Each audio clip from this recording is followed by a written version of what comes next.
You are listening to the Roberta Glass True Crime Report, putting the true back in true crime.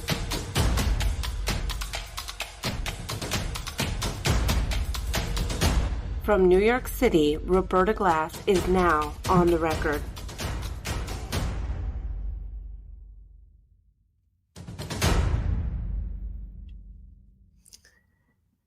Happy Sunday, everybody. More amazing jail calls from the Adelson family. I'm just listening to these calls with my jaw continually dropping on the floor with each new release. And thank you very much to Gigi for cleaning up the audio on these. Pretty Lies and Alibis is her channel. So what these calls really solidify is that Charlie and Donna Adelson are absolutely aware that they are guilty and completely comfortable blaming everybody else for their problems, blame the town, blame Georgia Kappelman, blame the publicity, blame the jury. But we don't hear anything about the specifics. For example, if you were innocent, wouldn't you be saying, I don't know what I didn't communicate about my experience being extorted? And wouldn't you have more witnesses? Wouldn't you have more friends that you told? Wouldn't you? He puts up his own story and he says, I was a great witness. And his mom, Donna's like, yes, Charlie, you were a great witness. I don't know what happened. That jury is so stupid. They didn't listen. But instead we hear the state had nothing. They had nothing, which makes me think the end of that sentence is the state had nothing on us. And what they seem to be really bothered by is that the state figured out all their code words and convicted them, figured out their whole plot, found the evidence, and convicted them. Really great comments.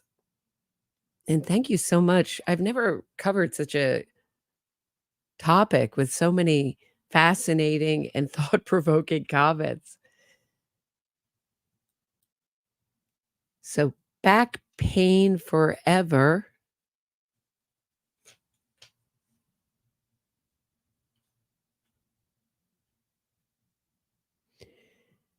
Set 505 says, Charlie is definitely blaming Wendy.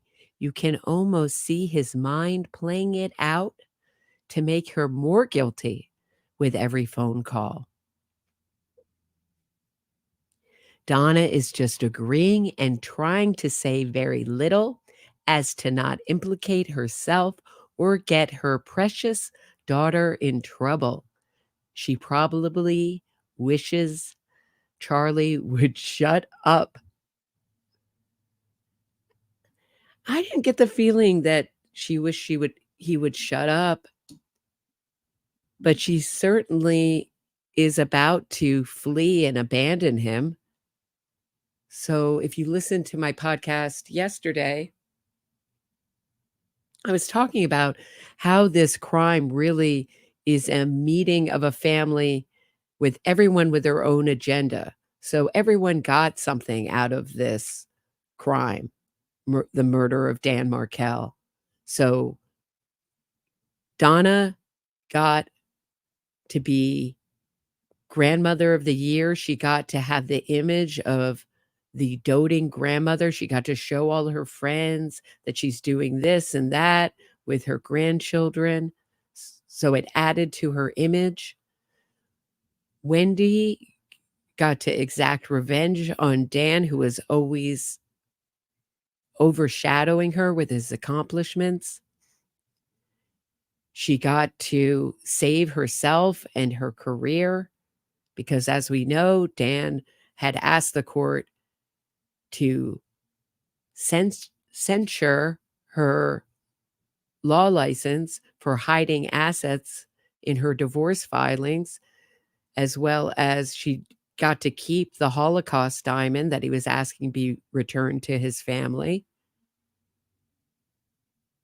And Donna, of course, I forgot, Donna, of course, avoided having supervised visits. Dan was also asking, Donna to have only supervised visits with her grandchildren because he felt Donna was alienating his children from himself with all her negative talk about him, calling him stupid.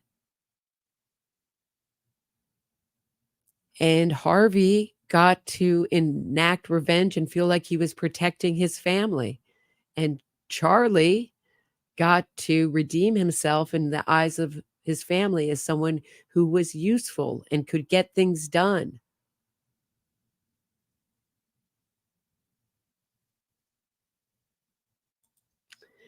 Connie, 5768, says, I find Josh Dubin. Now, this is Josh Dubin, the former Innocence Project ambassador and the jury consultant. Interesting factoid about Josh Dubin. He was also the jury consultant for Harvey Weinstein for his defense team, and he ended up suing the defense for his unpaid $144,000. He gets paid, according to that filing, in 2020. That was when the trial was. He was getting paid $795,000. $795 an hour. So a flat million, cool million, may have looked like a bargain. I find Josh Dubin, Connie says, to be as smarmy and condescending to these people, meaning the people of the jury pool. It's also disgusting that rich people can hire someone like this to influence the jury selection. I would have had such a hard time sitting there and raising my hand at anything he said. So gross. Why is this even allowed? I think it doesn't ensure that everyone is treated equally in the justice system. I'm glad to know that Mark Garagos said what Mark Garagos, said about not paying attention to the attempts of people like him to intimidate potential jurors into dismissing themselves from this all-important service. So very funny about Mark Garagos. Thank you, Connie, for that comment. As soon as I went on the podcast after listening to an interview with Mark Garagos, I think he was on Law and Crime or Court TV, one of those, saying, I never use jury consultants. They're an absolute waste of money, and really disparaging jury consultants. I get a call from my friend Toni Natalie. We met at the Nexium trial.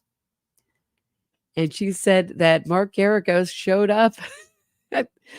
She saw him walking into court with a jury consultant right next to him. And he absolutely does use jury consultants. So I made the fatal flaw of ever believing anything. No, wait, let me rephrase that. I made the fatal flaw of ever taking anything a defense lawyer says as fact before checking it out. Once again, I fell for it.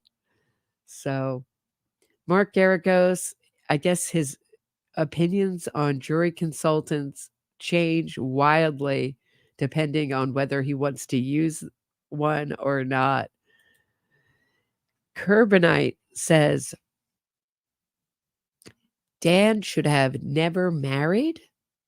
I don't know if the never married Wendy or never married. I don't know what your point is there, Carbonite, but I'm not sure how that went down emotionally.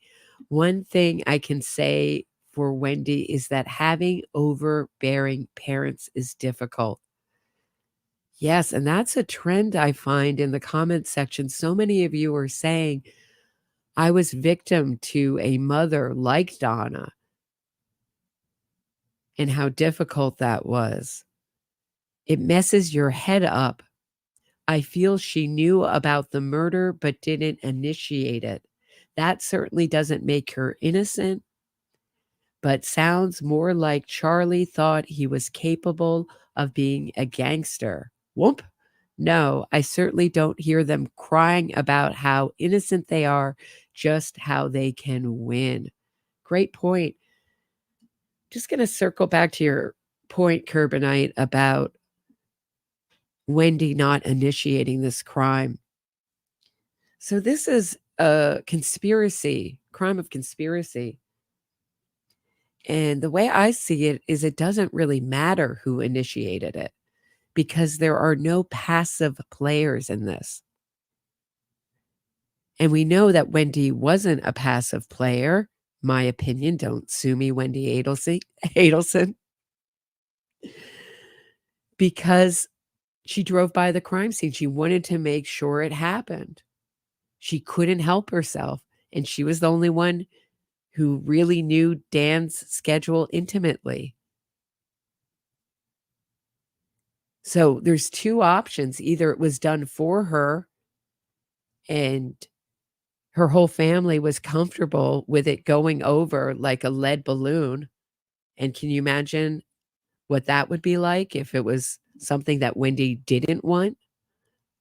Like, oh, well, I guess we can't return that gift. I guess a life is taken and we all could possibly go to prison. Wendy knew that she would be the most likely suspect. Doesn't make sense that Wendy wouldn't know what was going on, that she would complain and complain and complain, and you would have to take her driving by the crime scene as a coincidence with no other motivation than she has bad sense of direction. It doesn't really make sense. And then her being a passive player, meaning she knew it was going to happen and she passively handed over the details, and they all the rest of them did the conspiring, which I believe that she was left out of some of the details, like the shooter for her own protection, but she knew when it was going down. Listen to Jeffrey Lacasse's police interview. There was something about that date. We were marching towards it like a drum.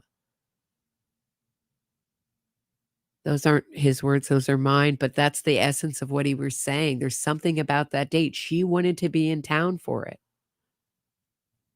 And she certainly took part in the celebration dinner.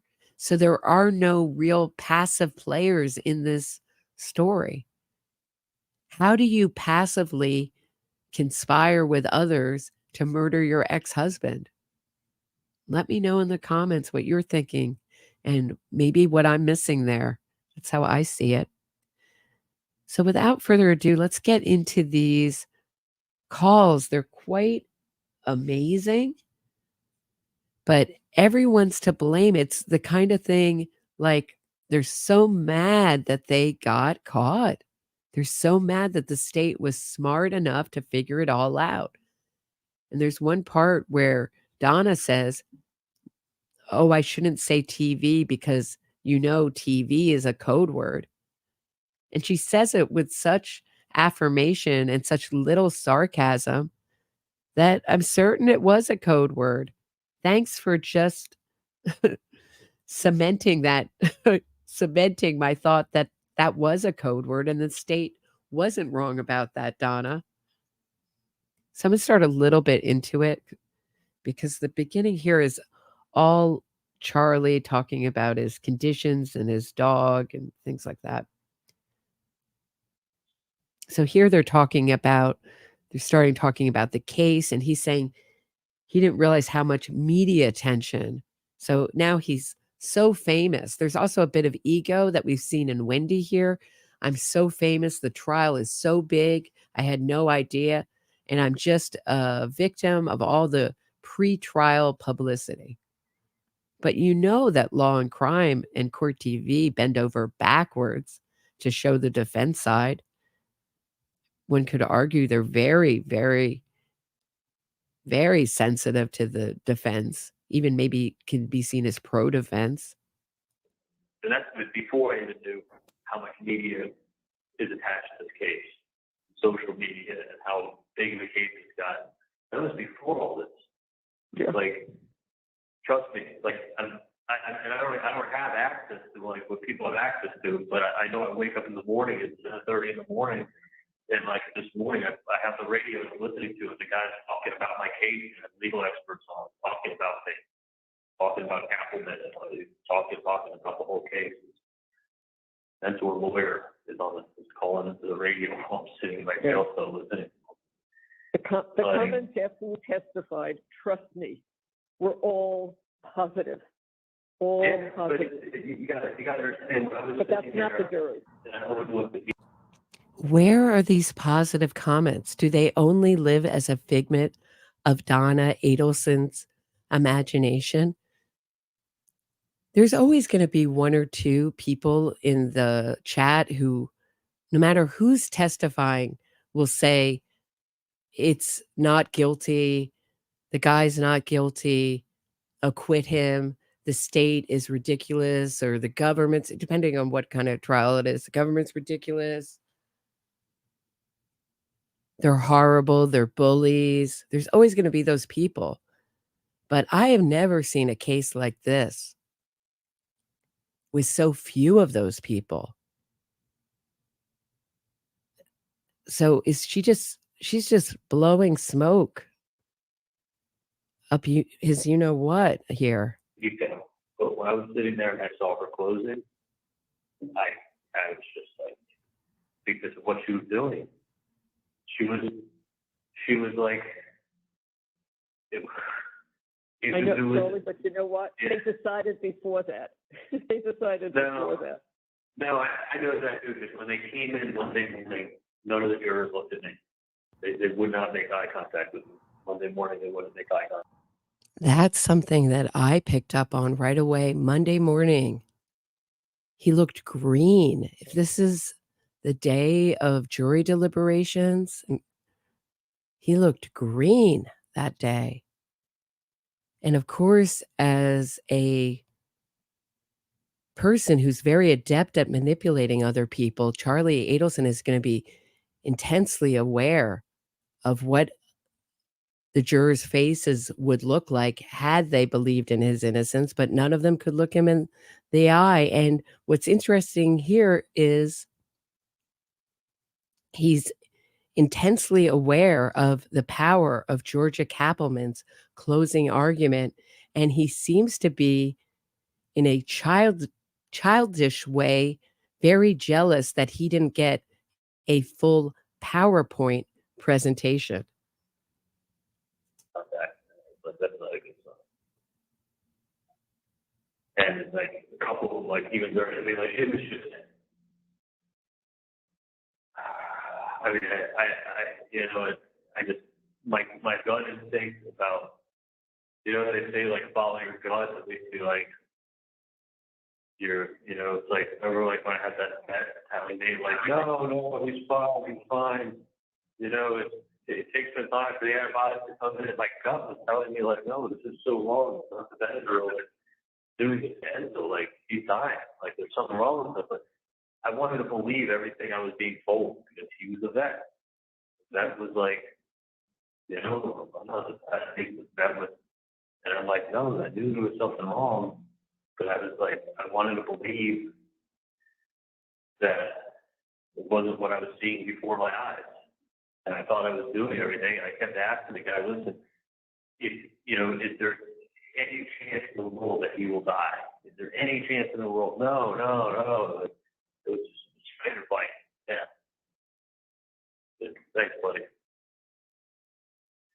And I saw, dude, and I thought I swear to God, I saw something bite him, but it struck him quickly, the yelp. And I was like, no, I couldn't have seen what I just saw because it was also the day that he got bit. And I was like, no, I couldn't have just seen that. That can't, it's impossible. Yeah, I saw what I saw. I just couldn't believe when I caught out of the corner of my eye. Dude, that's bullshit. Once again, little warning about the language.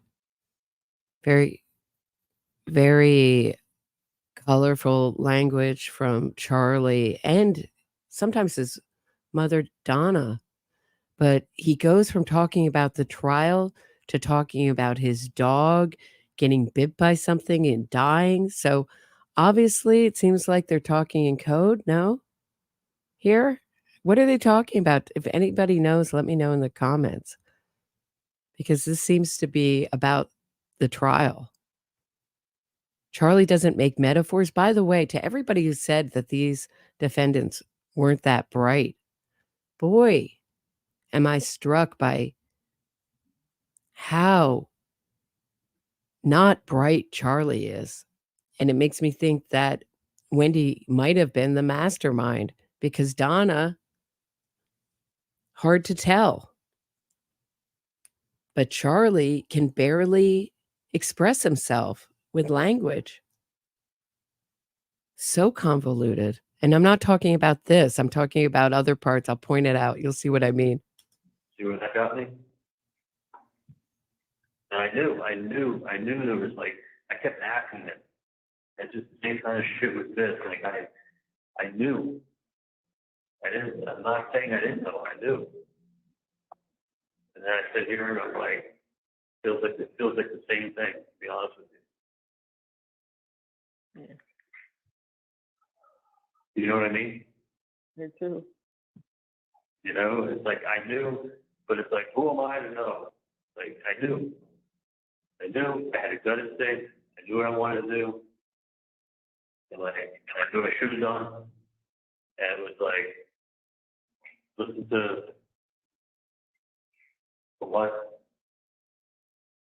You know, like, I got some good advice, but I knew what I should have done, and I didn't do it. Thank you, Society Page. One of my favorite channels is saying that Charlie's dog did die. So he's comparing the death of his dog with this trial. Interesting. All right. And now it's so it was with them, so too late. So what do I say?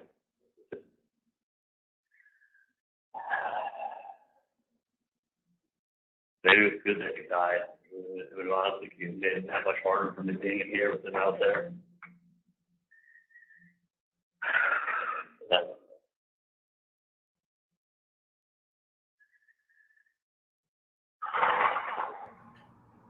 What else is going on?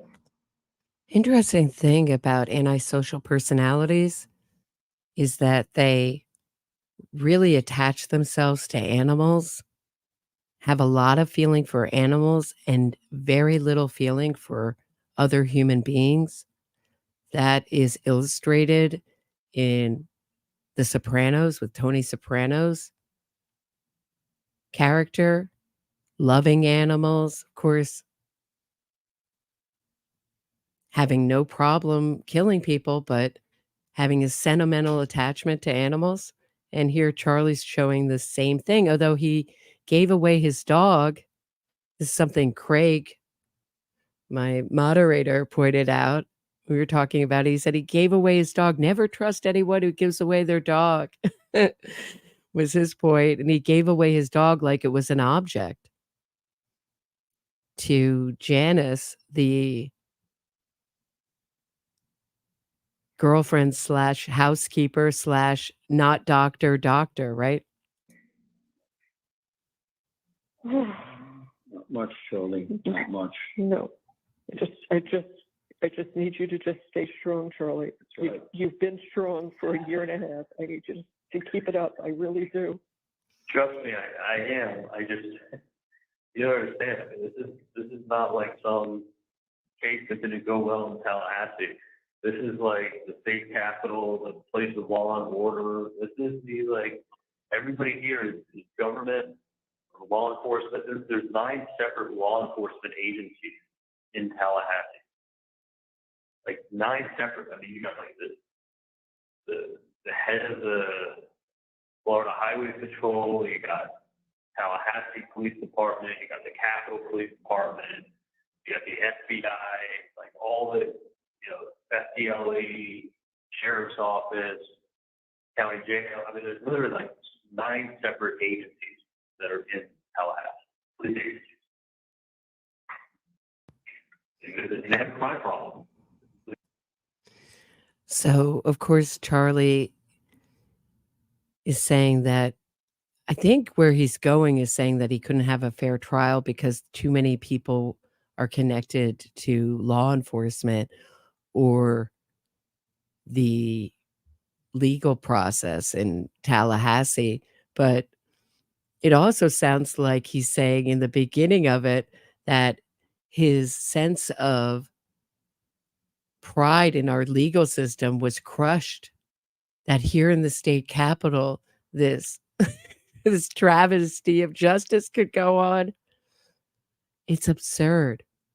And you notice none of what they're saying is, I can't believe I was convicted. I cannot believe the jury did not see this piece of evidence or this. I remember when it happened to me that day. It was so scary. And why? Instead, he said, I came off very personable. You'll see where it's going. Everything is so absurd in this. I try not to stop it every minute and a half, but it's hard not to. It's so outrageous.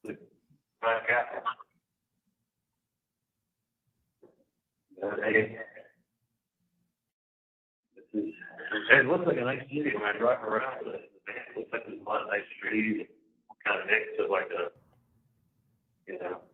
not too small town, not a big town by any means.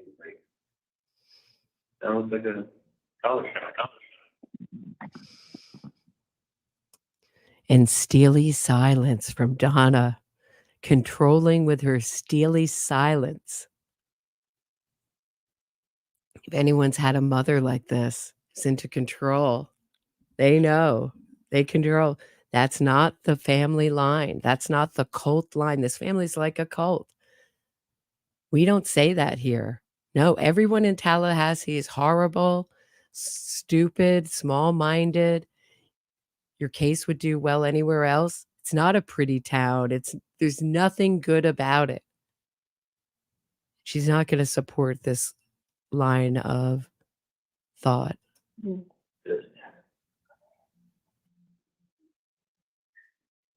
I just think that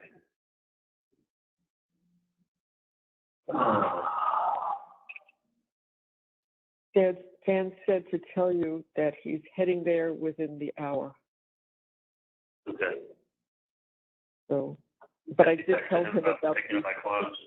Yeah, I said, Charlie asked you, where am I here? I don't know where I'm going. Charlie.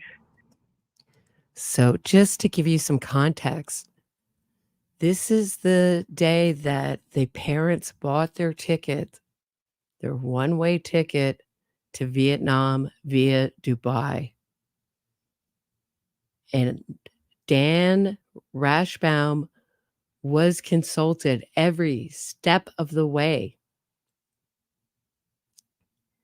telling Donna that she might get caught, that they both, that's how Donna saw it happening, that they both would be arrested boarding the plane or in the airport, which I found so disappointing. I really wanted Donna to be totally surprised. And I do like the idea that she got to the jetaway. Of course, the idea of arresting her in the jetaway is so that she can't say, I changed my mind at the last minute. I was just in the airport for the Cinnabons or some other reason. I had a ticket, but I wasn't going to use it.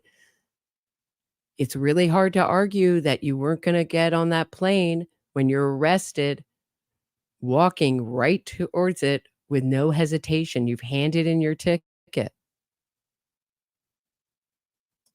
Charlie asked you to please pick up his property before you leave. And he said, of course, I'm heading there within the hour. Okay. I mean, Mom, let me tell you something. Oh, Yeah, I just talked to Braik for like 30 minutes before I called you back. that's what you said. But you know, it's like, I mean, over the next couple days, I guess we'll talk and we'll figure out what to do with the number, what to do about a number of items and things. Yeah, what I would like you to do is on those calls that you want to talk to me, call, Right. and he will get the information to us, but don't talk to me over the phone about any of this. Yeah, no, I know, Okay. of course, I'll tell Dan and Dan will relay the message Exactly. as far as dog and Right. that kind of stuff and anything else. Okay. So Dan has been told of their plans.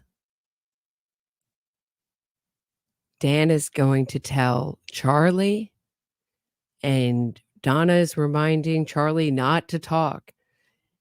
And you get from these calls is how important and intimately involved Dan Rashbaum is with his family. Every single person save Wendy. We don't know about his relationship with Wendy, but Harvey, Donna, and Charlie, he is intimately involved, and Donna thinks he did a great job with Charlie's trial. He was wonderful, that the jury was too stupid to see it. And we do know, the word is out that he's shopping for a new lawyer and will be part of Donna's team. And we may see a trial, if that's so, since everyone's familiar with the evidence, meaning Georgia Kappelman, Dan Rashbaum on the defense, everybody's familiar with the evidence. We may see a trial faster than what I predicted, which is the usual time, 1.5 years or 2 years. So we may see a trial maybe in the spring, maybe next fall. Perfect. So it's, Yeah, give it a lot of thought. Anything that you want. Anything that you can think of that you want or needs to be done or whatever, you have a couple of days. Just think about it and let us know what to do, let Dan know what to do, and we'll follow it through. yeah, no, I'll make a list of things we'll probably gonna get taken care of. And look, I mean, I talked to Janice last night for less than 5 minutes. I just told her my parents are having a tough time, and that, you know, probably later in the week, maybe by Friday or Saturday, I'll have them give you a call, touch base, and figure out what we're doing with some things. Right, you'll have a better idea then. That's right. So it's funny. Listen, I love Buddy. He was a great dog, but I was in such a fucked up headspace when I got him. I know. I was honestly so depressed with losing him though that should have been my sign. That should have been my big fucking flashing neon sign right there. But I still tried to make things work. Not that he shouldn't have taken part in a murder with his rest of his family. He shouldn't have adopted the dog after the murder because he was in a bad headspace. That's what he regrets. Not that he took part in a murder. So ridiculous. Get a new dog and honestly, I was depressed with having him the first so much time, and then I had him 1.5 years, and then I've been gone 1.5 years. Exactly. I got him in August, and then I didn't get August. I got him in October. So I had him for October to April. That's 6 months plus 1 year. So I had him 1 year and 6 months. And then I've been gone a year and 6 months. So I've been gone now longer than I have. I'm so depressed. I'm trying to replace Enzo, but Enzo would just made it harder. Sometimes you gotta look at certain signs you get in life and just follow them, Yeah, that's right. Sometimes things happen and it's a sign and you're like, you know what? This is my sign. What? That maybe change course or something. And not trying to, I know. I know what going you're ahead. You know exactly what I'm saying. Not keep going ahead, and right. getting, get this new puppy dog, pretend like everything's okay. When Enzo went, I should. Doesn't it sound like he's saying that he wishes he had fled the country, left the country before he could have been charged? That's what it sounds like they're talking about here. Because that's the topic. That's what's on the agenda. That's what Dan's going to talk to him about, his parents' plans and what date they plan to flee and where they're going. As we know, there was a bunch of extradition countries that were all on the table. Non-extradition countries. And they chose Vietnam, somewhere where Charlie had been before. Yeah. I know what you should have done. Yeah. No, it's just what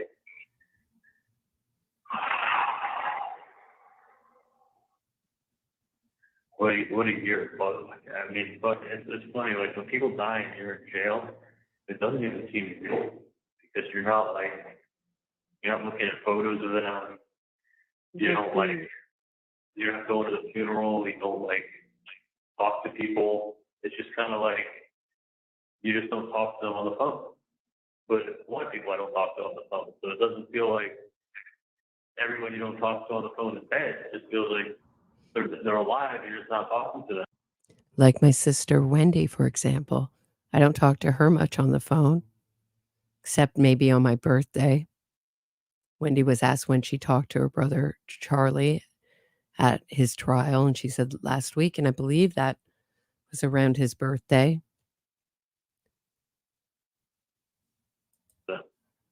In this past year, I mean, I can't fucking believe Bud died. So he's saying that it will just be as if that they're nearby. And it's interesting, he's not mad at them for not testifying. There's another audio file that was just released where they're talking about June's testimony.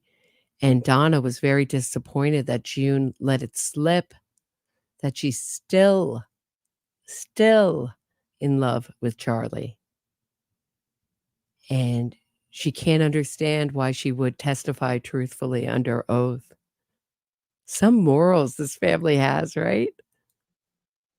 Can't believe Anthony got sick at the very end, but can't believe Anthony's dead. Can't believe Bud's dead. It's real, but it's not real, But it's not real. Yeah. Just like that. You're not going to the funerals. You're not talking to people that know them. You're not seeing photos of them. You're not you're removed from everything. Nothing feels real anymore. It really doesn't. I mean, you're just in a concrete box. Telephone. That's the only way I can describe it. I've gotten outside 4 times maybe in the last year and a half for 30 minutes. And when you go outside, it's literally you're inside a circle where there's the size of maybe a basketball court and a half, and it's 60-foot high concrete walls all around you. So your eyes can't look further more than 80 feet in front of you. Unless you look up at the sky, you don't see trees.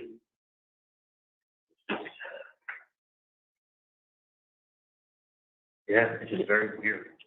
Very, very weird. And it's like, and being in this cell now, it's just like, I just wish that. I know. You're not going to stay there. This is until they straighten this out. No, You don't. I'll get back into my other cell and it'll feel good, Right. and then I'll Right. get And then to It's whatever business you have to do. that, and then I'll make my list of things I need to focus on, and gonna do that. I told Bree I don't want to say anything to Morgan for a long time. No, No, no, you don't have to. no. Like a really long time. Yeah, that's okay. That's what I'm saying. Sorry, let me shut the phone. Oh. Listen, So it's just fucking amazing. My life was so good at one time. Like I had like everything. you know. I mean, like literally, like I worked hard, set up perfect, did everything right, and then it's like nothing was given to me. Nobody was out there, you know. This is so funny to me. He did everything right. He did everything right, just except for that one time that he conspired with his family and murdered his sister's ex-husband, Dan Markel. He was doing everything right, working hard, except that little thing. But he was working hard. He had it all. But to this family, material goods and image are everything. And of course, their favorite thing, enacting revenge and getting over. But I love how Donna's like the backup singer to Charlie's Song of Woe. Yes, you did. I had everything. Yes, you did. Yes, you did. It's so funny. It's just like with this hysterical, soft, hysterical echoing of what he's saying. It makes me laugh. Pulling strings and helping me out. You know, it was all done by me. Yep, it's true. You know, I mean, none of it. You know, even every bit of it that went well, everyone would say, "Oh, your dad's a dentist," or your dad gave you his practice. I was like, "No, I travel to these offices on my own. I don't even do the same thing my dad does. We do different things." Well, we know that this is totally untrue. And see how families convince themselves of a different reality? This is not in reality, planet Earth. He did not apply himself in dental school. He needed his dad to help him graduate and get his license. He needed his dad's help to ask a former Broward County judge to pull strings for him. And he's like, people thought that you just got everything handed to you because your dad was a dentist and he pulled strings, but it wasn't like that. They're like, nope, wasn't like that at all. It was all your hard work, Charlie. It's absurd. Absurd. They're all in a different reality, and anyone who brings them into reality and deals with facts is going to be public enemy number one. Hence Georgia Kappelman. They loathe her. This family loathes her. You know, I think I'm still I'm like in shock, and then I go from shock to reality to shock. Like, it's just stupid, not following my gut instinct. You know, and I know you can always second guess, but like when your gut tells you something, your gut tells you something. Yeah. You know, and you listen to, you get advice. You know, at least if you go with your gut and it's wrong, you can blame yourself. You know, that's the one thing about following your gut instinct. is that you got nobody else to blame but you.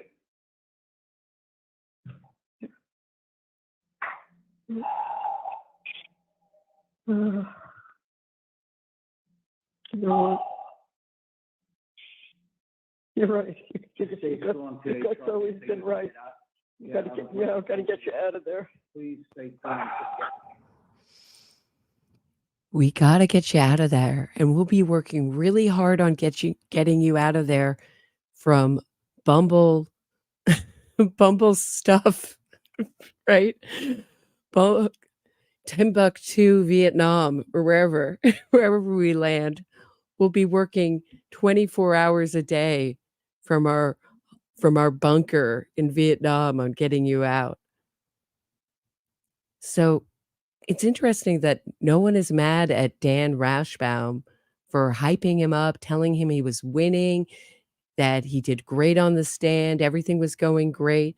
No one is mad. They won a second round. No one can figure out in this family that they're a bunch of suckers, and they've been suckered by Dan Rashbaum and sold a bag of goods. A better lawyer would say, look, the case is really strong against you.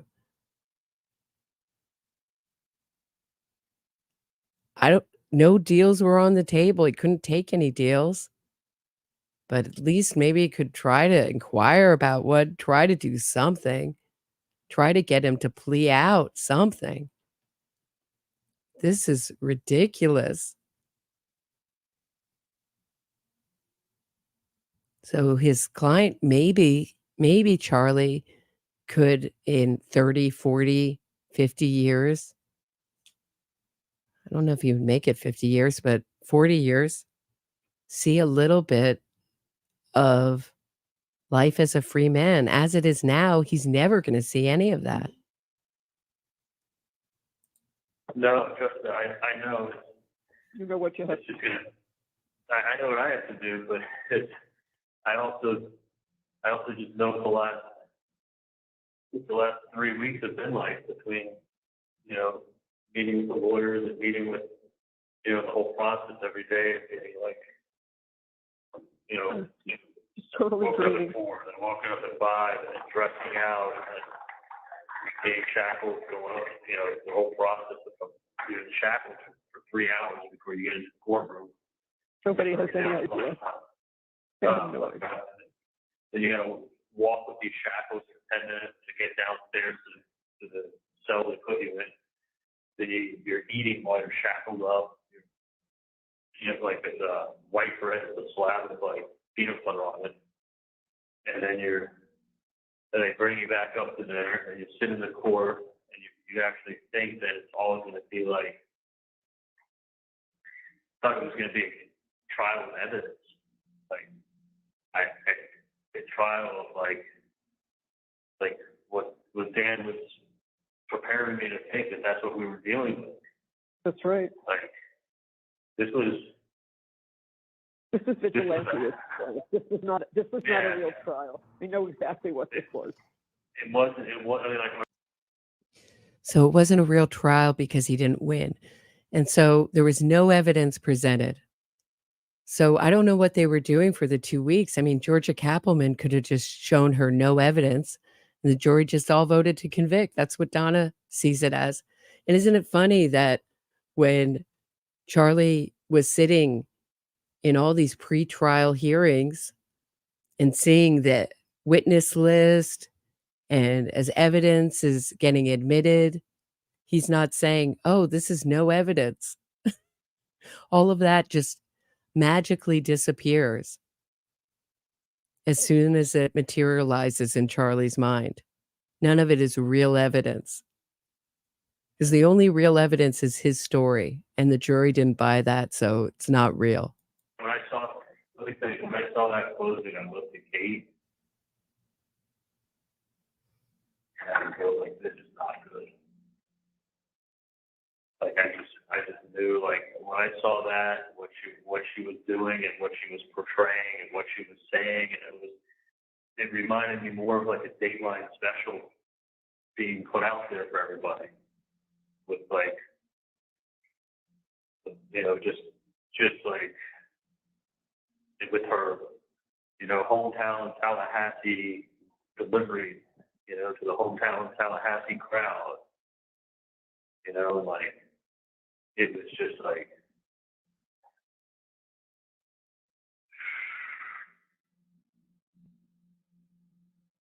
That's what she did. Heavy on the southern accent, added that all in, that she doesn't usually have, but she added it in every little trick in the book. she really laid it all thick, and the hometown girl brought it home. And like, Georgia Kappelman was awesome, and I hear her closing argument was even more awesome in person. We, of course, didn't see the exhibits, the PowerPoint exhibits, watching online.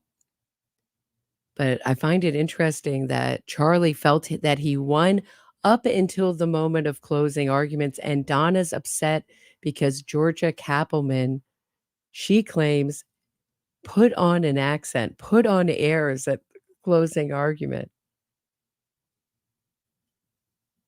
I heard her a little bit of her accent all throughout, and they're making the argument, which I think is weak. I don't buy that Dan Rashbaum, being from New York and out of state, didn't connect with the hometown crew. But I would argue that that really played very little part. He didn't connect because he wasn't saying anything real or true, wasn't being real with them. And his closing argument that Donna thinks was so wonderful was a mess. It was about an hour too long. And all he did by saying puzzle pieces, check out the society pages, great video on that. It makes me howl with laughter every time I watch it. Puzzle pieces. All that he did was remind the jury that the puzzle pieces didn't fit with an extortion story. And here they are saying, Donna and Charlie saying, how could the jury not buy that Charlie was extorted by the Latin Kings and put on their payment plan? What kind of idiots don't buy that? It wasn't that your defense was ridiculous, that your lawyer was totally inexperienced at trying murder cases like this, out of his depth and phony. It's a phony story. You were insufferable on the stand. You were so arrogant, not personable at all. And your story was unbelievable. And that's all you had was a story. No one supported it, not one witness. And you're wondering why you didn't win your trial? Come on. It's like they're in Bizarro world. So crazy. like, she really honestly, everything that they, this is cut and paste, take a line out here, take a line out there, like, even a cut and paste from 50 hours of tapes, like, you could make anything look like anything you want it to look like. Of course. Okay, guys, so we are just not given the context. That's what we miss, the context of those 50 hours. It's ridiculous. So when they're talking about Potbelly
Okay, I am back. Oh my gosh. That is so demoralizing when that happens. It's just the software just quit on me in the middle. Just everything just went kaplunk. So, where were we last? I think I'm going to take a break and kind of reset up. If you guys don't mind, thank you for your patience. I'm really sorry. It's nothing I could control. I should have known in my gut. You should have known. You should have known. Actually, maybe we can do that better. You should have known. You should have known. I gotta do it with the accent. So I'm gonna take a quick break and just reset up where I was in the footage, and I will be right back. Thanks for your patience, guys. More with Charlie and Donna Adelson's amazing jail call when we return. Don't go anywhere. If you are enjoying this episode of my True Crime Report, please hit the thumbs up, subscribe to the channel, and share this episode. Get access to exclusive podcasts and other bonus content by becoming a patron today. If you have a question or comment for me, shoot me a super chat and I'll do my best to answer it and read it on air. Thanks so much. Now back to the show. Okay, so I think what this program did is I think it skipped me forward a little bit. So if I'm a little bit forward, I think you could just fill it in your head with a lot of Charlie whining and complaining and blaming everyone but himself. But here they are talking about the trial once again. Edited and every little trick in the book. She really laid it all thick, and the hometown girl brought it home. And like, you know, like she really like, honestly, everything that they, you know, this is cut and paste, cut and paste, cut and paste, take a line out here, take a line out there, like, even if cut and paste from 50 hours of tapes, like you could make anything look like anything you want it to look like. Of course. You know, and Played games. They cheated, they lied, they played games. you're quoting Wendy's book. Like, what in the world is Wendy's book? Like, you know, you're using like this highly educated lawyer writing this book. This highly educated lawyer. So Wendy's book is above reproach because she's a highly educated lawyer. But my favorite part of that is when Donna says they lied, they cheated. This family has done nothing but lie. They lie to each other. They lie to others.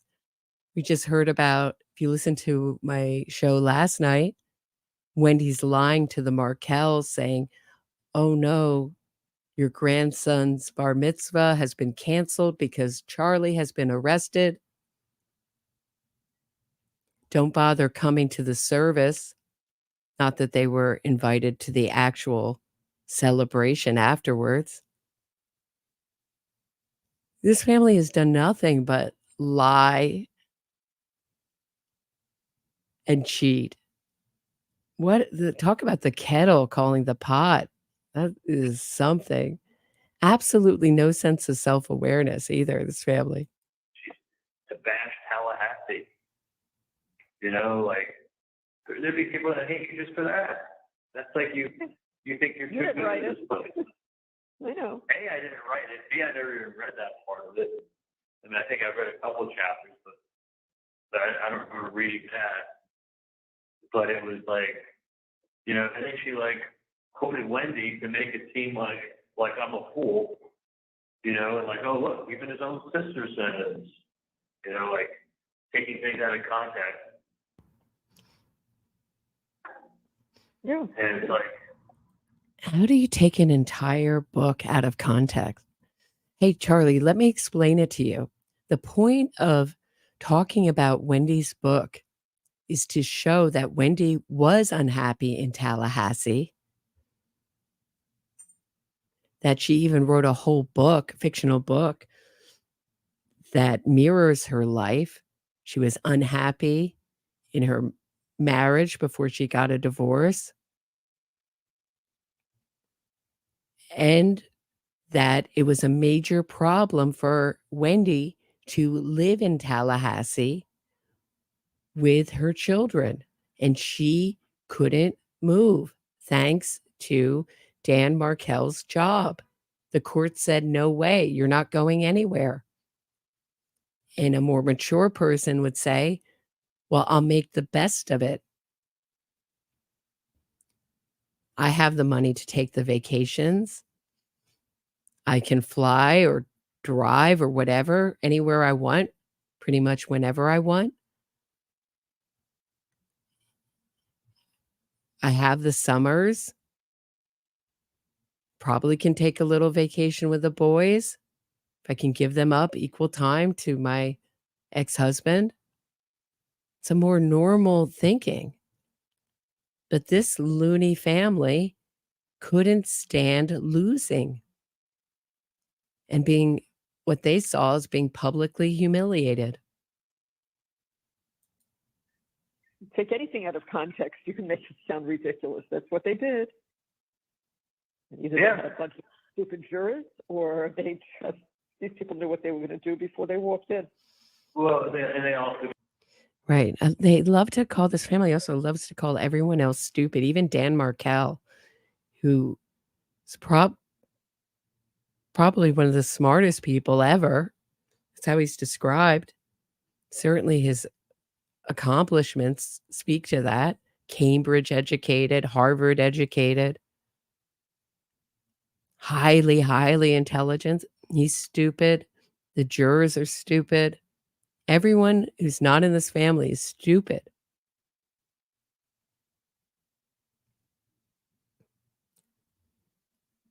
It's an echo chamber. And after Charlie's arrest, the echo chamber just became smaller and smaller and more intense and more intense. we got riled up by the hometown girl, and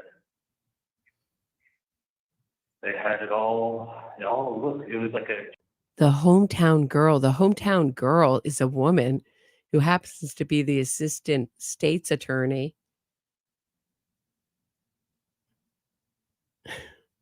Hometown girl. How diminishing is that? How angry Charlie is towards women, isn't he? Oh, so repulsive. it was like she made a TV production. Oh wait, I said TV again. What? Like- Don't say that's the code word. I just said TV, don't say that. Yeah, that's Like- the code word. They put it together. See, they can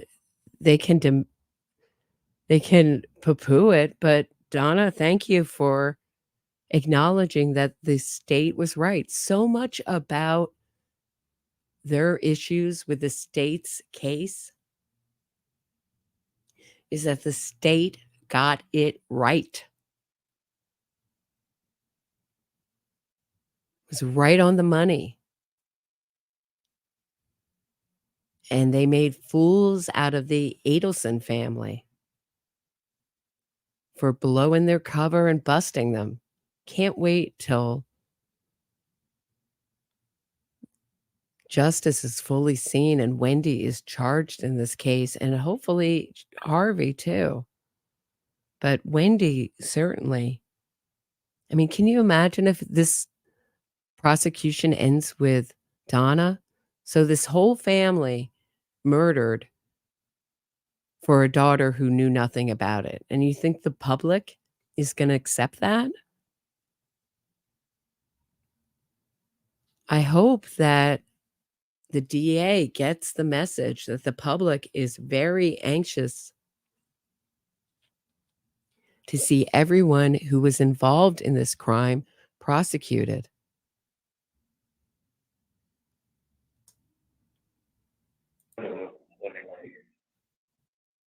Just, Anyone with a brain who looked at that knew better. Anyone. Not these but people. but not when you dump it down like this. You're like, it's worse than this 3 times. It's got to be related. Yeah. What else could they be talking? What else? Like, wow. I mean, look. See, this is where an innocent person would say, we weren't talking about planning a murder when we mentioned TV.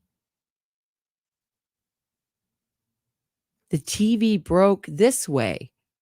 Wendy did this to the TV. I don't know. How could she break that TV in that way? I don't know. Accidentally took a hammer to it when she was hammering something in the wall. An innocent person would give specific explanations for what had happened. Why didn't the jury understand that this happened, that this meant that? Instead, they're just going to throw it out there boldly, like this phone call and anyone listening to it, like it's an own on anyone listening to their recorded phone call. Listen, the problem too is when you hate, once you get the jury, and like, this is one thing that Dan said to me. He's like, look, the jury doesn't have to like you. Right. And I used to always say, look, but if they fucking hate you on a personal level, that's a different story. And I always felt like that. If the jury, if they hate you, they ain't voted with you. Yeah. And that's one thing we saw Dan say. You don't have to like my client. You know, when lawyers have to resort to that argument in closing, that means they have the most hateable clients ever.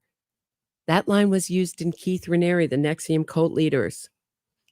Branded women. Won't go into it's not too YouTube friendly to talk about the charges in that trial.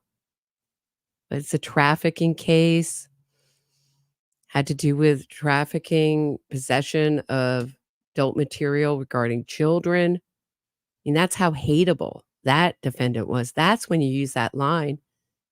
You don't have to like my client. And sometimes they say, I don't even like my client sometimes. But please don't let your personal feelings get in the way of looking at the evidence. When they have to go to that means you are really bottom of the barrel human being. Charlie can't figure that out. It's all something wrong with the jury that they don't see his brilliance and his awesomeness.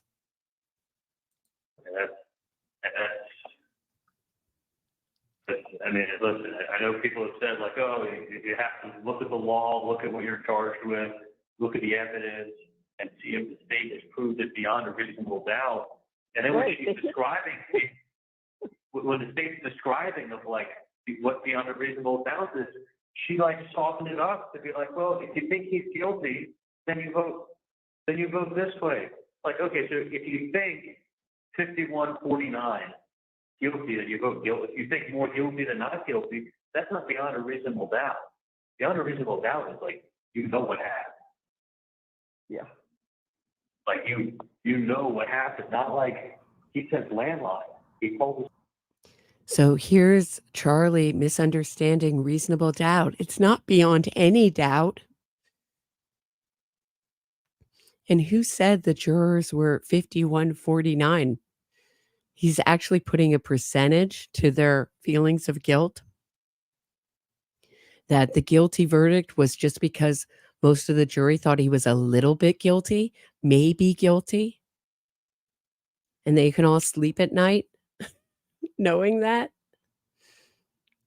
maybe he might not be guilty. No, they were all certain very quickly. After 3 hours of deliberation, because it was such an overwhelming slam dunk case, Charlie. It's ridiculous. Erin's phone number. from my cell phone to their home phone that they've had for 40 fucking years.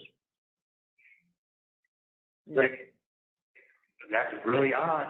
Yeah, it is odd. I would never call that number. Does it have anything to do with anything? No. So you were just calling the landline, and every time a sensitive topic came up and you said, I'll call you back on the landline. And strangely, we don't have audio from the landline, only the cell phone lines. It was because you were just doing it on a whim. It was just because your parents had had it for 40 years. That has anything to do with anything? I mean, his arguments are so irrational and illogical, and Donna's just there. Like, all I hear is Aretha Franklin's Respect in my head. And Donna doing the backup parts. Yeah, say it again, say it again, say it again, Charlie. Absolutely. Oh, absolutely. They all thought you were a little bit guilty. You just called the landline just because. It's absurd. Absurd. And no, he hasn't convinced himself. He knows what he did. He's just mad he got caught and he got convicted. Nothing had to do, we all know that. None of what she said had anything to do with it. None of it. When he's both, the landline, the TV, the this, the that, like.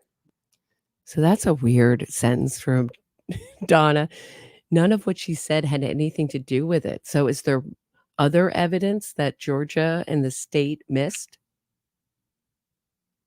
What did have to do with it? Because Donna seems to know exactly when they were talking about this subject and when and when there was other things mentioned that had to do with it. So strange. You would say, I wasn't involved. This family was not involved in Dan Markel's murder. She seems to know what it's all about. None of it had anything to do with it, but it was all like, it was literally like on a fourth grade level, made for TV, sensational, cut and paste. How could you not see how simple it is? Like, but she was quoting people who fucking hate me or hate Wendy, who have a motive. That's right. Like I see it coming in. Oh, look at what they're saying. Who his best friend says. Wow. Anyone who saw Lacoste testify knew he was lying. He was twitching. He was turning red. He was talking beyond any question that was asked. The guy's a liar, a blatant liar. Everybody knew Yeah, it. but when she sums it up in the summary, it wasn't him testifying. It was her putting the package together for you. And the package was Georgia Kaplan presentation 101.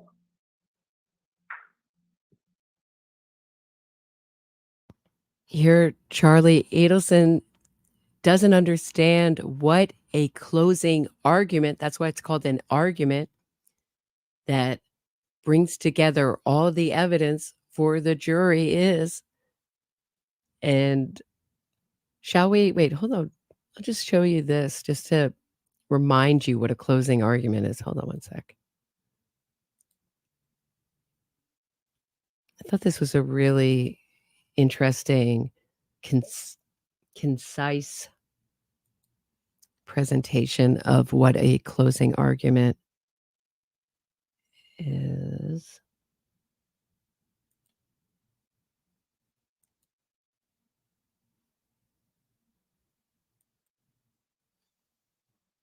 Just going to watch the first 3 minutes of this.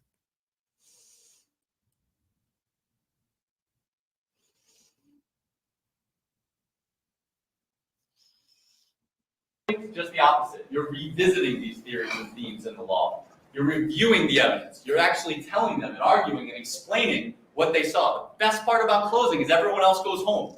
All those witnesses are gone. Everything that went on during the show, no matter whether it was days or weeks or months, they're all gone. It's you who get to stand up in front of the jury and say, well, that was the trial, and it went on for days and weeks and months, but let me explain to you what it all meant. Let me explain to you exactly what the testimony was, what you should do with it, what the exhibits mean, how it all fits together and how you carry out your duty as a juror by going back in the room and filling out the form the right way. You're explaining to them everything about the case. So think about it in those terms. A closing is way, way different than an opening where you're simply previewing what's to come and using the Dukes of Hazzard's effect and just touching upon things. Instead, closing's everyone else clears out of the building and it's for you to tell them what just went on. All right? So think about it this: introducing versus revisiting, previewing versus reviewing, undersell what is to come, explain and argue what just happened. And I have to stress one word on the slide, and it is argue. If we have one comment for students that stand up and give a closing, right, it is, where was the argument part? You gave me the story again.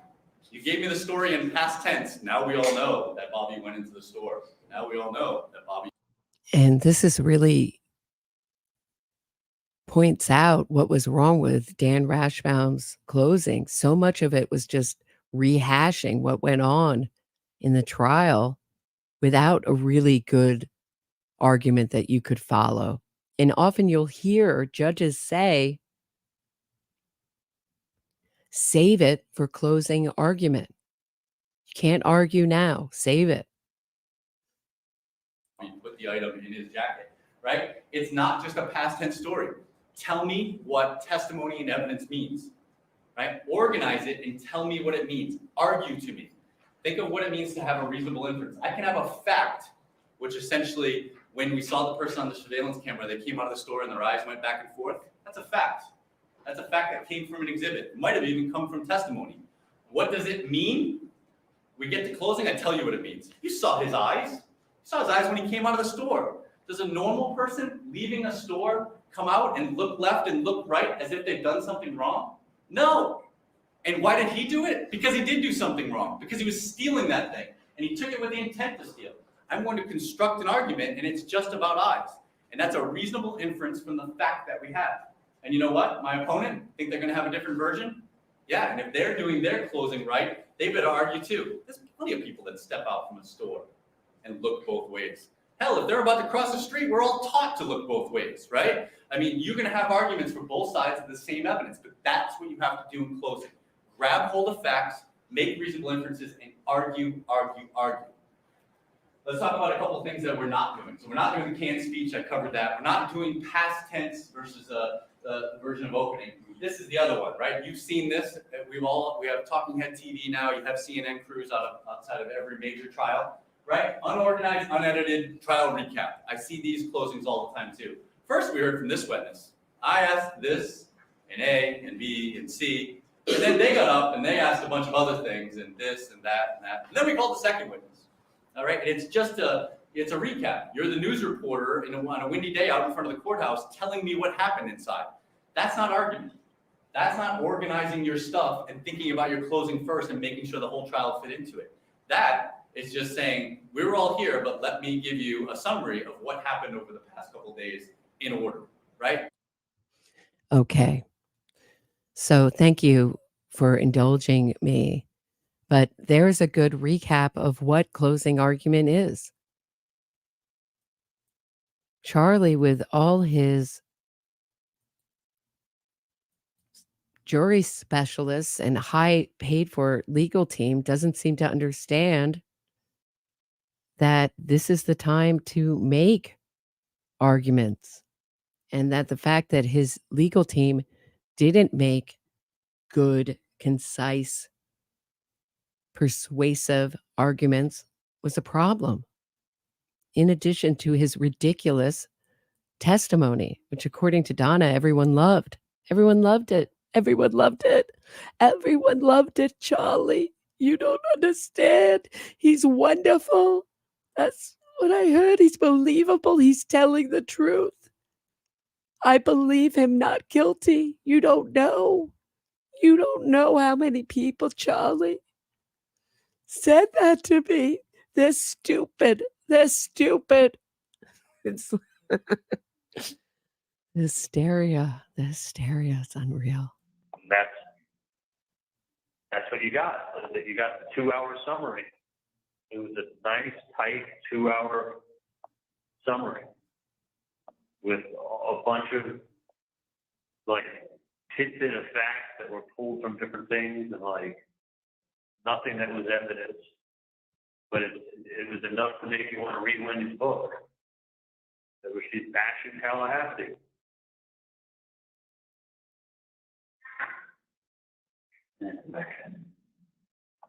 I can't talk about it anymore. I just, all I could say is like, in life, if I would say anything, I would show up with like gut instinct on a lot of things. I can't talk about it anymore, except for the next 30,000 hours of tape. I'll be talking about this over and over again, ad nauseum. So ridiculous.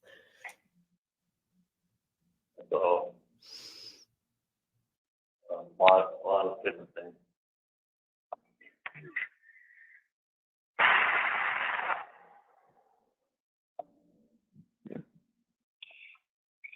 Because now it's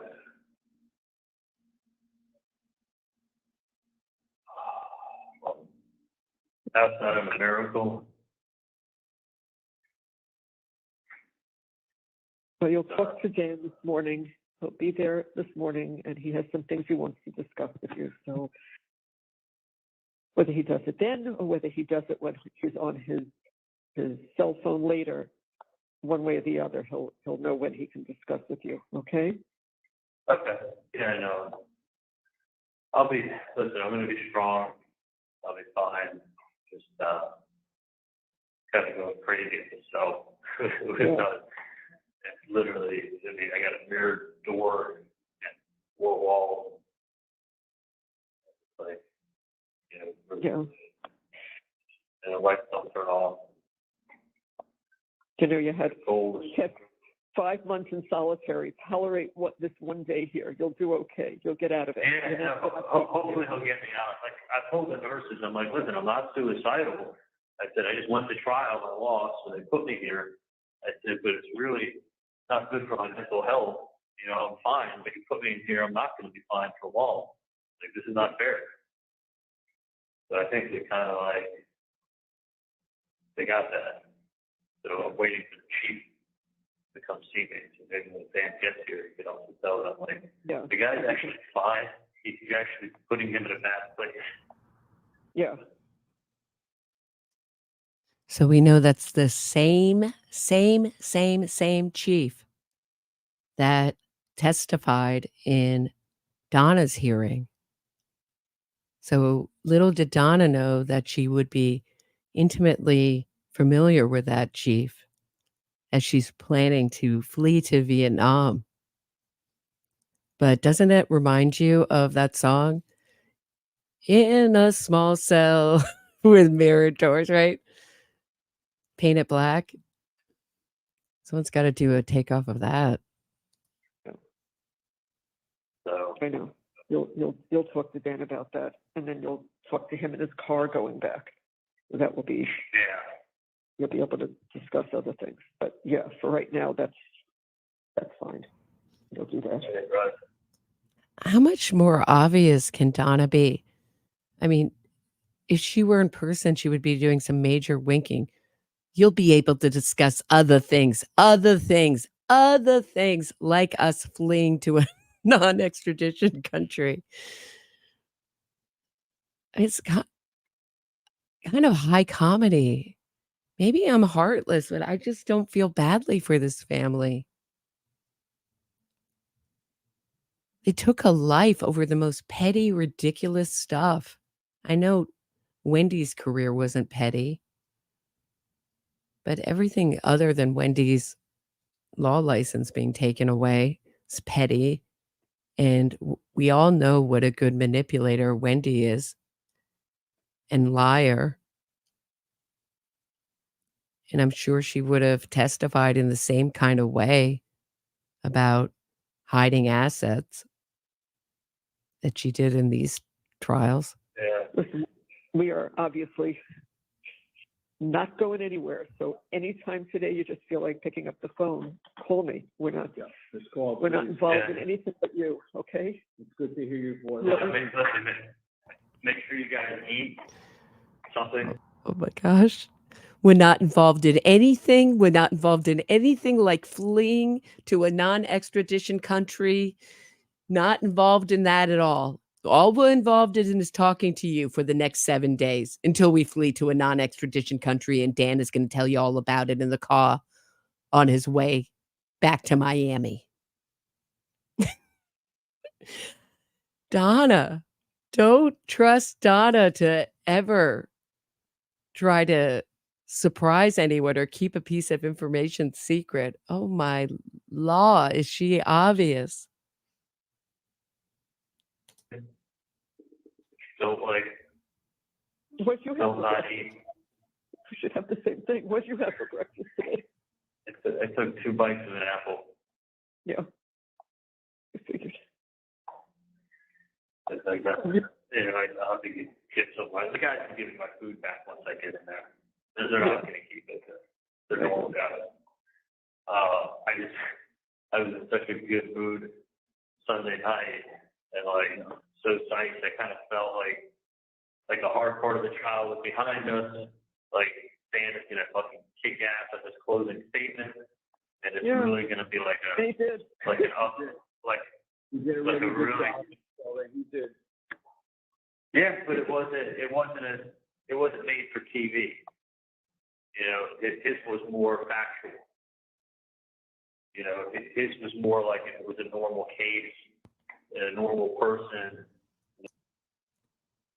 Really? That's what they all think Dan Rashbaum did so great with? When he's going to go mano a mano with the puzzle pieces and his ridiculously long closing argument? Donna and Harvey were sitting at home just nodding. Yes, Danny. Yes. Oh, absolutely. It's a puzzle pieces. Yeah. Charlie was ready to go mano a mano. Totally. That was ridiculous. What are they talking about? This family is so absurd. This is like high comedy. I'm just sitting here laughing. In a normal courtroom, in a normal situation, would carry some weight. What he was up against was he couldn't. She kept the autopsy photo up like Of course. 2 or 3 different times for probably 4 or 5 minutes each time on the big screen in front of them to look at. Dan did not want this tried in Tallahassee. None of us did. Believe me, that effort was made. That was like, you know, and I mean, it's what happened was horrible, and that, you know, and then just everyone's sitting there looking at the photo, and you know, They didn't listen. Sweet Georgia. They didn't listen. What happened was horrible. You mean Dan's brutal murder in daylight was horrible? Is that what you're talking about? It's really interesting that he's making an argument here, Charlie, that the autopsy pictures shouldn't have been shown in closing because this pro-criminal movement has been trying to pass laws that autopsy photos shouldn't be shown in sentencing hearings, I believe. So he's picking right up on that, and he's saying it's an emotional argument and it's emotionally manipulative. Basically anything that reminds the jury of the victim, Dan Markel, and that a life was taken is going to be seen as manipulative to this, this family.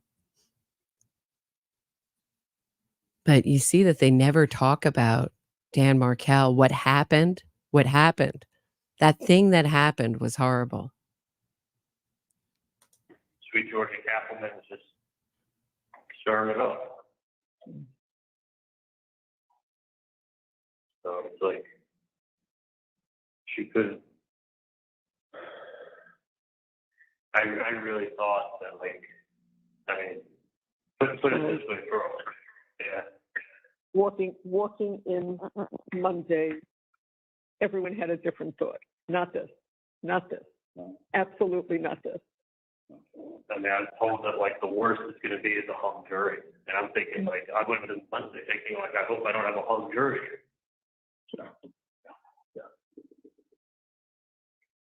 Like, When you're on a private line with Dan, ask him that question. He'll explain something to you, okay? When you're on your private line. yeah, no. Whenever I talk to him, in the attorney booth or on my phone, it's always not recorded. Right, just not when he goes to the jail to visit you now, because that's not private. No, it is. They put you in the attorney booth. Oh yeah. They don't record it talking to her. Okay. Okay. Yeah. So listen, I'm gonna hold out hope, keep my head up, That's right. and you guys. We can't visit. That's what we found out. We still can't visit you at the jail. So. Oh, I know that.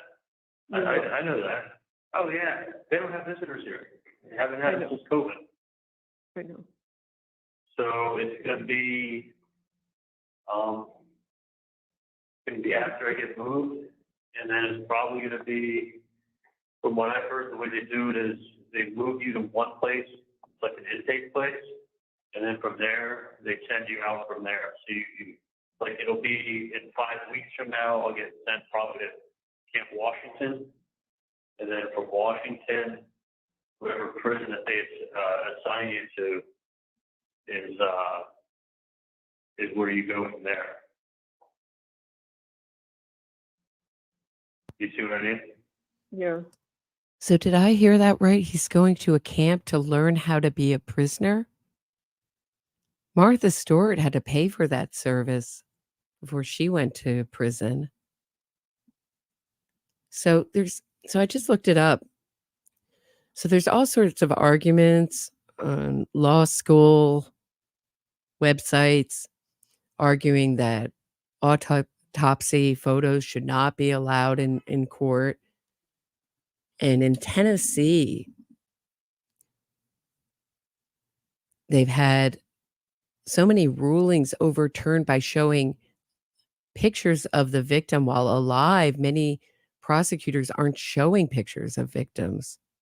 So that is a push to totally remove the victim from court. So right now, it's really just an idea, and I think that we're going to see it sort of be pushed forward. Anything that makes the jury feel something for the victim is going to be argued and pushed depending on what state, how successful they are, but pretty interesting. It'll be a little while. Okay.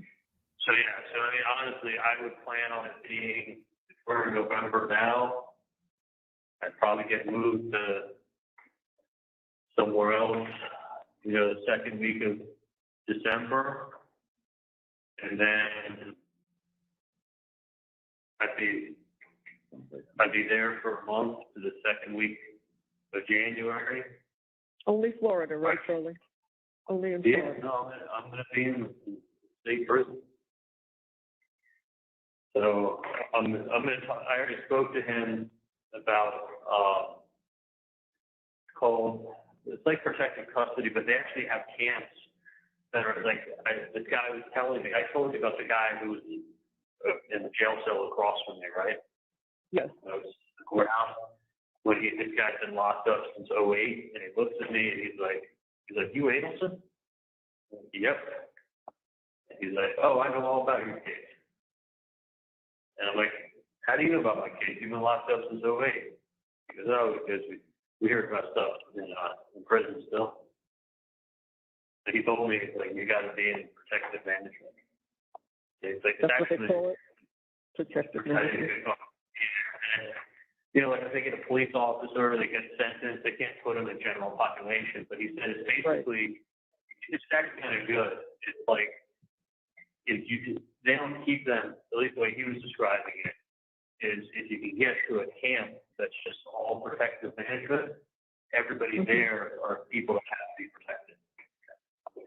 So it's not like they have you in a cell by yourself, locked down 23 hours a day, and they're like.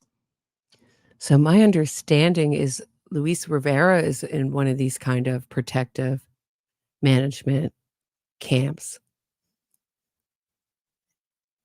So Charlie Adelson, the maestro, is looking to be maestro of the protective camp where police officers, snitches, people who leave gangs, those kind of people are going to be.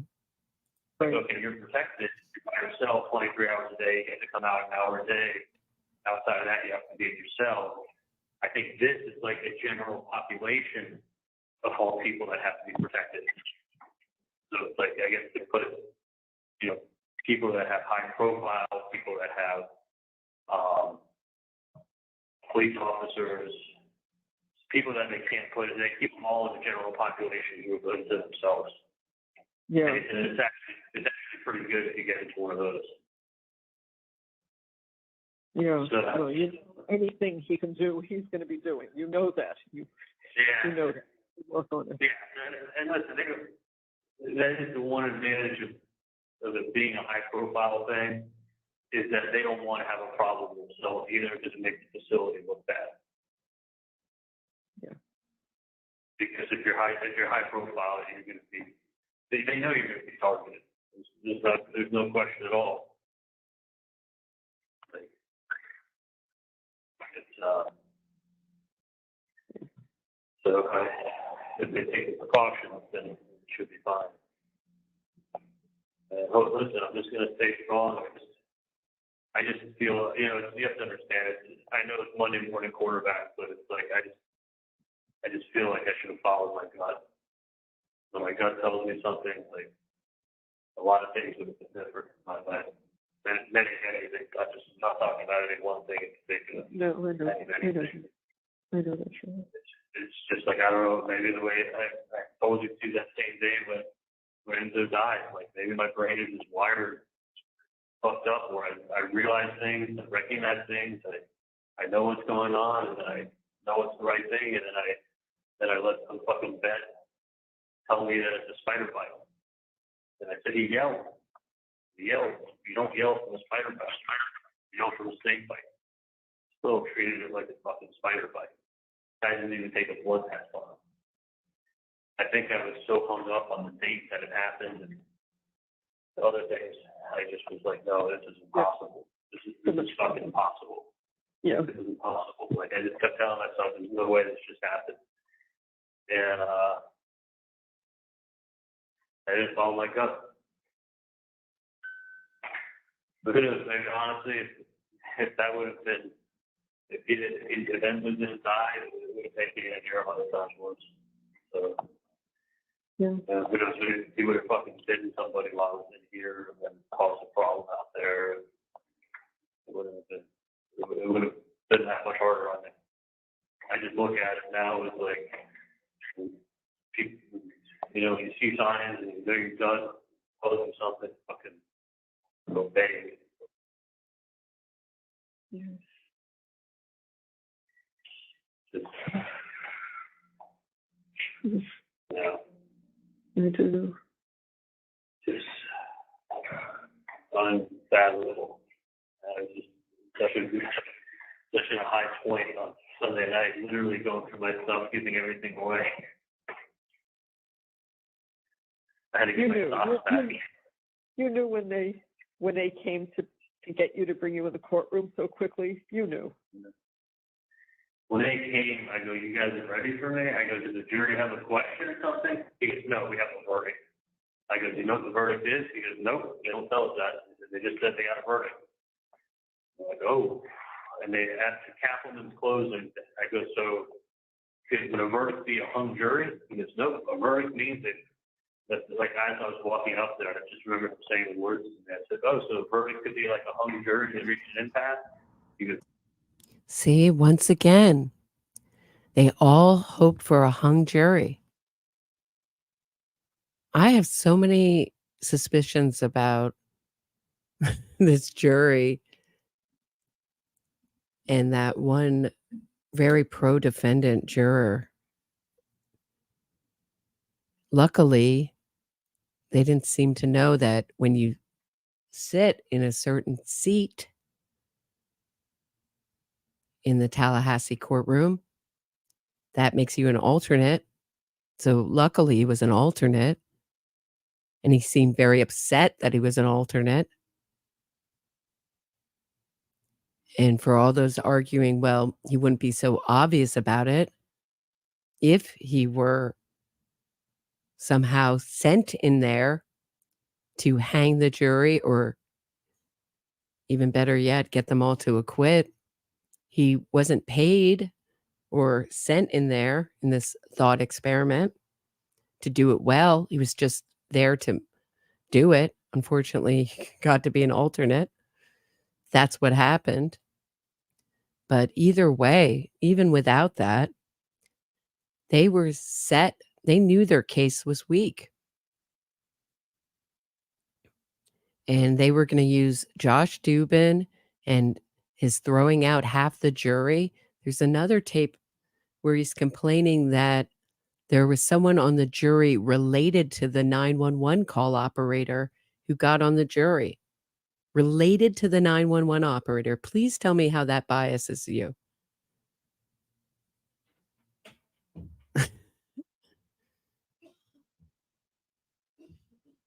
And they certainly both used all of their, both the state and the defense in this case, used all their rejections of jurors. So they had to compromise both sides on a certain amount of jurors. No verdict means a verdict. You either not guilty or guilty. I was like, oh fuck. Like after the closing she did, and how the people walked in the courtroom that morning and looked at me. I just. And we were watching the whole time, and when we saw the time frame, I went, no, not in 3 hours. They eat for an hour, and then they went back there and just filled out their papers. That's all they did. No deliberation, nada, nothing. Well, with Dan was also, when Dan was telling them, okay, now look at this. Let's work out Donna's time breakdown. So they ate lunch for an hour, and then for 2 hours they filled out paperwork. They all were like, oh, guilty, fill out the paperwork for 2 hours. I know it's precise, but come on. There was no deliberation at all. No one said anything. Oh, Donna. This wire, this number wire, this number second into the wire, play this and listen to this. I saw people, nobody was writing anything down. Christmas. I was like, okay, they're not even listening to what he's telling them to look at. Like, it's like, she's just telling them, like, go with your gut. After I make you sick from my 2-hour presentation, and make it so simple for you, I'll either read to you what Wendy wrote in her book. Like, Yeah. So, Dan went person by person, like broke down each witness, like, like what to focus on. Like, I mean, he really, like, it wasn't it was not going to happen. It wasn't a summary. It was detail. It was information. It was exactly why there's reasonable doubt on numerous reasons. And Capel made it seem like, reasonable doubt is not this crazy thing. It's not like, you don't have to know what happened. You don't have to be, it just means you. How could the jury know what happened, Charlie? And Donna saying Dan Rashbaum's closing was great, and it wasn't a summary. It was facts. It was information. It was facts. It was information. Come on. It was a summary with flair. That's what it was. It was a summary with flair, little flair, and a analogy of puzzle pieces that only drew your attention to the fact that their argument made no sense. Hey, Charlie, your extortion defense was ridiculous. That's why it didn't land. You think this person's guilty? Like, oh shit, like, that's like saying 51-49. Like, do I think the Chiefs are going to beat the Dolphins this week? Yeah, I really think the Chiefs are going to beat the Dolphins. Like, I would bet that's where I place my money. But like, did I know? Do I have proof? No, just like gut tells me that the Chiefs are more likely a better team and more likely to beat the Dolphins. That's where I bet. And that's not like, 99%, or not 95%. I'm just pretty sure that that's going to happen. And I think that's kind of how they made the jury deliberations feel like when they're giving the instructions. Like, beyond a reasonable doubt, it's not this crazy high burden of proof. It just means that a reasonable person thinks that this is what happened. And you didn't have Josh Dubin, your $1 million or $500,000 or whatever it was, very expensive, high-priced jury consultant ramming that through their heads, insisting they were all biased and insisting that they all come into jury deliberations on the side of innocence until they heard the other jurors, which would be impossible because they would all be on the side of innocence. I mean, how would that jury deliberation even go if they all came in with the idea of innocence into the jury room? So certainly Dubin really hammered home the idea of reasonable doubt and not proven. He's just mad, very mad here that he didn't win. Like, no, that's not what, that's not really what reasonable doubt is. Reasonable doubt means, like, is there any other way something could have happened? Like, I think it was the way it was presented to them. I was like, That's what Dan said. It isn't fair that the people who present the case end the case. They start, he's supposed to finish. He said it's not a fair system. They last, no matter what he said, and he was great. He was beyond great. They hear her laugh. Yeah, and any good points he made, she spent the next half hour drowning them out. Yeah, sweep that away. I know, we heard it. So it's like. Okay, question to my audience. Does anybody know why the state has a rebuttal? Why the state closes? So it goes, first the state presents their closing argument, then the defense, and then the state has a rebuttal. Does anybody know why?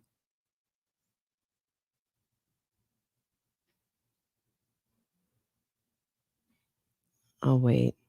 Yes, thank you, C-Love. They have the burden of proof, which is the highest burden in our justice system. That's why they have a rebuttal. Rashbaum and Donna can't seem to get that. Ladies and gentlemen, use your common sense. Like, this, I'm like, oh my God, like, it's not like, oh, my common sense. Oh, yeah, I think the Chiefs are going to beat the Dolphins. Okay. But that's not beyond a reasonable doubt the Chiefs are going to beat the Dolphins.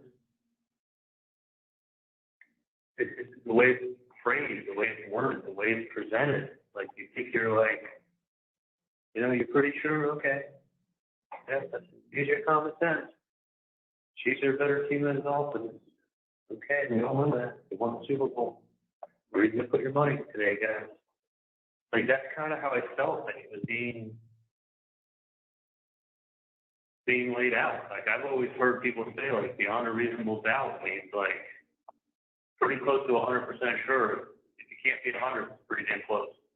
That's right. Like, not the way it was described in that room.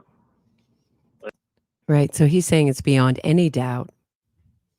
reasonable doubt. No, it's beyond a reasonable that you couldn't know that the improbable and impossible might have happened, but it's not likely. You are persuaded by the evidence to an overwhelming degree. And it's not like betting. And then he says, I should have followed my gut for the entire half of this call, and then said, I'm so upset that Georgia Kappelman said, follow your gut with the instinct, with the evidence, after looking at the evidence. Because your gut tells you that it's unlikely that Charlie Adelson would have just handed over all this money to Katie, who's extorting him. She's 4'11", 100 pounds of nothing, totally not intimidating,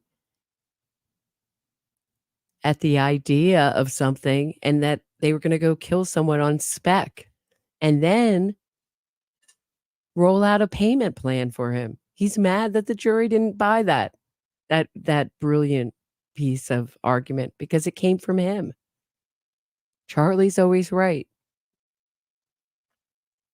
Because he's never wrong, because he's always right. You heard Rob Adelson, the oldest son, who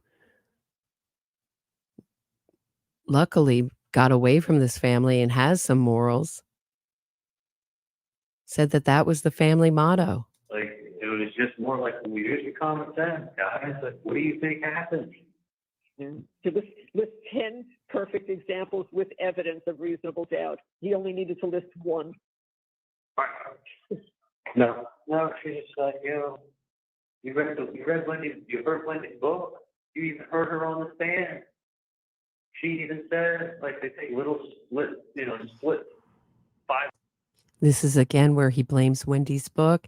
There's another call where he goes over and over again how it's a 1 in 100,000 chance that Wendy would make that turn on Trescott and drive by the crime scene by accident on that day, that it is a logical, rational inference that she knew Dan Markel was going to be shot and she wanted to make sure the hit was done.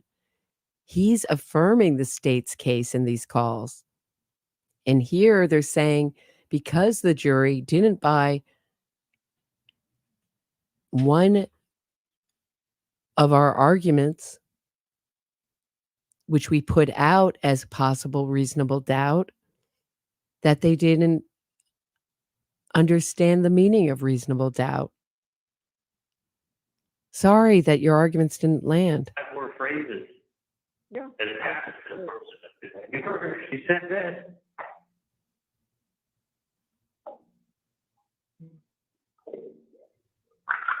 Okay.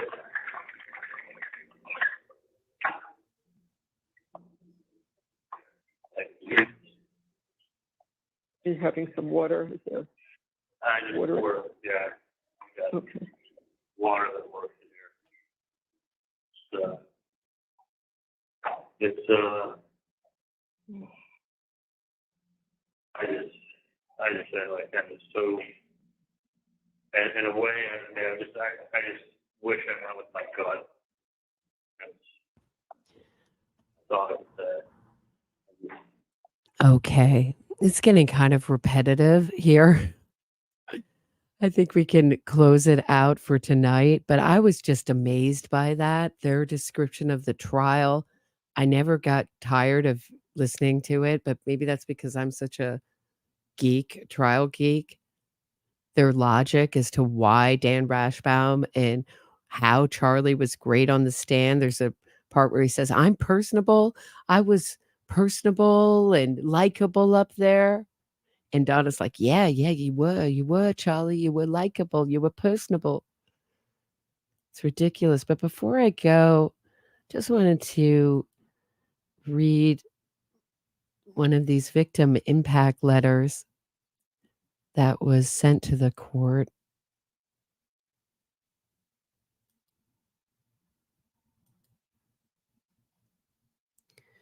And I just thought it was a really beautiful letter. And it was such a beautiful description of Dan Markel. So this was written on September 10th, 2019. Dan Markel was among my closest friends in Tallahassee, Florida. During the period that I lived there from 2004 to 2013, he was a brilliant man and a warm and generous human being. To this day, my daughter Madeline, now 9, and my son Julian, now age 12, refer to Uncle Danny on the occasions when his name comes up. Having to explain to them what happened to him and to make sense of this terrible tragedy was an experience I hope my wife and I never have to repeat.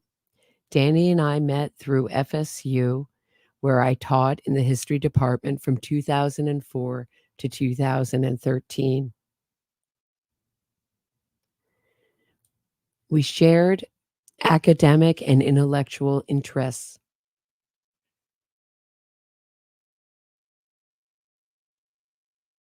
Excuse me, I had a cough. Before attending law school, Danny had done a master's degree in history at Cambridge with a renowned person in my field, and we knew numerous other people in common outside of Florida. We shared an interest in religion and in Israel, among other subjects, and we worked out at the same gym. But most importantly, we shared the same we shared simply the pleasure of friendship. Although Christian, I, along with a great many Gentiles in Tallahassee, was a frequent guest at Danny's weekend Shabbat dinners, which overflowed with joy and generosity. He and his family were frequent guests at our home at 8024 Tennyson Road.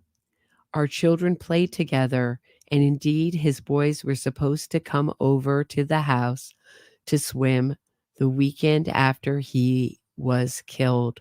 My wife was as fond of Danny as I was, and often when I think of him now, I see the two of them in the kitchen together, preparing food and laughing. Danny had a terrific sense of humor. He doted on his children, and he was fine and creative and he was as fine and creative and intellect as I have had the privilege to know. I write this with tears in my eyes, and indeed I find it difficult to speak of Danny without getting emotional. We left Tallahassee not long after his death, and although I love the city and its people, his murder has irrevocably tainted what are otherwise fond memories of our time there.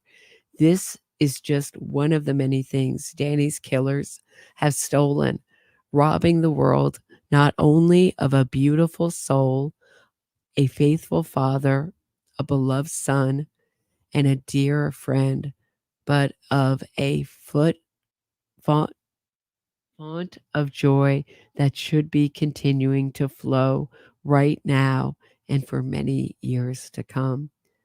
Sincerely, Darren M. McAman, and he's a professor of history at Mary Brimsmead Wheelock. So that'll just give you a little sense of what we lost when the Adelson family. Oh, thank you, Matt Schneider, for the super sticker. I appreciate it.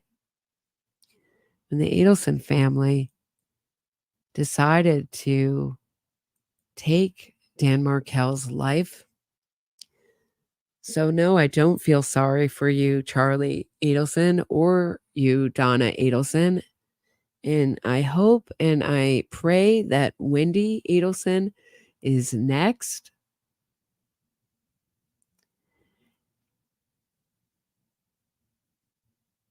And we can see all the conspirators and everyone who is responsible for this crime convicted. That's what I have for this evening. Thanks so much for listening. and sticking with it. I know this was a long stream. Appreciate everyone who listened from the beginning to the end, or anyone who's listening on the replay or on a podcast. Please hit the thumbs up. Subscribe to the podcast. Subscribe to my YouTube channel. Share this episode. I think I've done all the self-promotion I'm so terrible at. I'll see you back here tomorrow at 6 p.m. Eastern. Have a great night, everybody, and a great Monday.